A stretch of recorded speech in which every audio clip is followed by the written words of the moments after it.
Israel has deported climate activist Greta Thunberg after a vessel she was aboard was intercepted en route to the Gaza Strip. The 22-year-old Swede was among 12 passengers on the Madeleine, a yacht sailing under the British flag and affiliated with the Freedom Flotilla.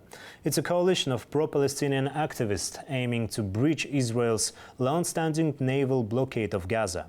The boat was stopped in the early hours of June 9th in a nighttime operation by Israeli forces.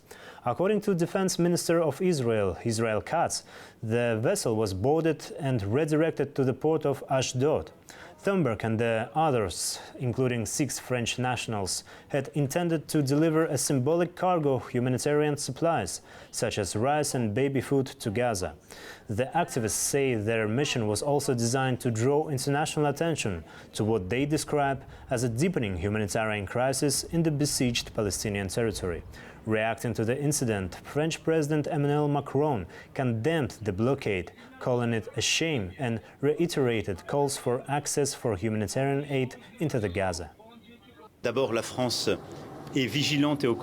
First of all, France is on its guard and supports all its citizens when they are in danger. So, of course, we have sent all the messages to ensure the protection of our citizens. France is calling for a ceasefire as soon as possible and for the lifting of the humanitarian blockade. That's what's scandalous, what's unacceptable in Gaza, and what, since the beginning of March, is shameful, shameful.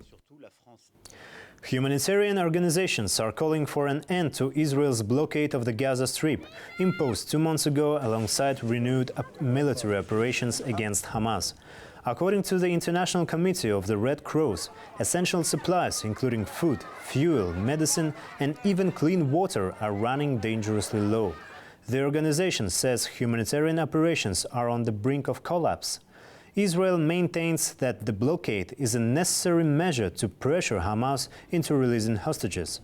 Nevertheless, responding to the international criticism, Israel's foreign ministry said more than 1,200 aid trucks have entered Gaza from Israel in the past 2 weeks alone.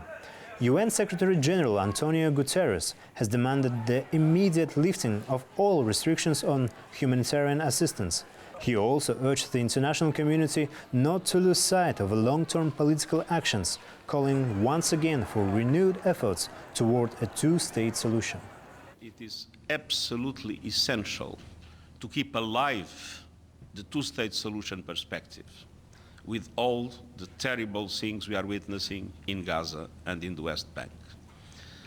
And for those that doubt about the two-state solutions, I ask, what is the alternative?